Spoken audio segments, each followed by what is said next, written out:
First of all, happy Diwali to all of you. আজি বিশেষ কাৰণত ভিডিঅ'টো বনাব লগা হ'ল। বিশেষ কাৰণটো মানে কি হ'ল, আজি মই দেখিলোঁ মোৰ চকুৰ আগতে এটা কুকুৰৰ ওচৰত কোনোবাই এটা বোম পেলাই দিলে। আলু বোম যে আছে ডাঙৰটো, মস্ত আৱাজ হয় যে।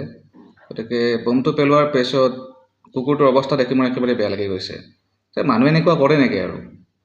ভাবিলে আচৰিত লাগে। এইটো মানুহ নে গৰু হয় নে পোক কি হয় এইটো? অলপতো থাকিব লাগে ন মানুহৰ যিটো মানৱতাটো। আৰু কিয় আমি বোম ফুটাব লাগে? আমি বাৰু বোম নুফুটালে নহয় নেকি দেৱালীত? দেৱালীটো কিহৰ উৎসৱ হয়? পোহৰৰ উৎসৱ হয় কি নহয়? তেতিয়াহ'লে মই এনেও বোম ফুটোৱাৰ ছাপৰ্টত নাই। আৰু এইবাৰতো আমাৰ সকলোৰে প্ৰাণৰ শিল্পী মৰমৰ জুবিনদাৰ বাবে এটলিষ্ট আমি কি কৰিব লাগে যে আমি এইবাৰত এটলিষ্ট বোমা ফুটোৱাটো বন্ধ কৰিব লাগিছিলে, কিন্তু আমি কৰা নাই। অকল পোহৰেৰে আমি দেৱালী পালন কৰিব নোৱাৰোঁ নেকি? এই যে বোমবিলাক ফুটাই আছে, কিমান কি ঘটনা দেখা পাই আছোঁ। কুকুৰ মেকুৰী বা জীৱকুলৰ কি অৱস্থা হৈছে আপুনি দেখা পাইছেনে? আপোনালোকে দেখা পোৱা নাই। কেৱল বোমটো মাৰি আনিছে, ধাপকৈ শব্দ হৈ গ'ল, শেষ। এইবোৰে নেকি? দেৱালীৰ আধ্যাত্মিকতা কি আছে? আমি সনাতনী হিন্দু হিচাপে দেৱালী আমি কিয় পালন কৰোঁ আপুনি জানেনে? নাই দেৱালীত ধাপকৈ বোমটো ফুটালেই হৈ গ'ল।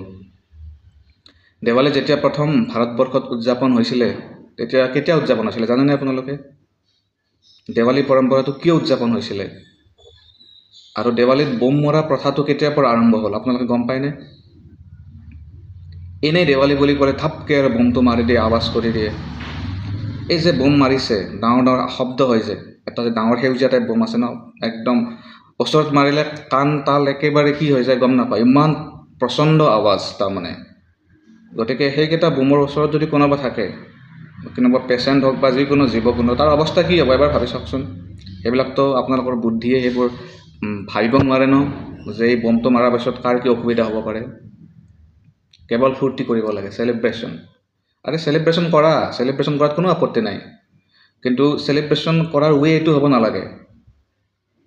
দেৱালী পোহৰৰ উৎসৱ, সকলোৰে মাজত পোহৰ বিলোৱা, এই আত্মাৰ পোহৰ বিলোৱা সকলোৰে ওচৰত। লাইট জ্বলোৱা ধুনীয়াকৈ, চাকি জ্বলোৱা, বন্তি জ্বলোৱা, সকলোকে প্ৰেম দিয়া, সদ্ভাৱ দিয়া।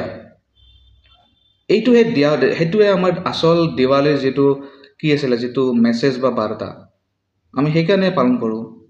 আমি উৎসৱ এইকাৰণে পালন নকৰোঁ যে কাৰোবাক অনিষ্ট কৰিবৰ কাৰণে। আমি হিন্দু সনাতনী হিচাপে আমাক সেইটো শিক্ষা দি থৈছে।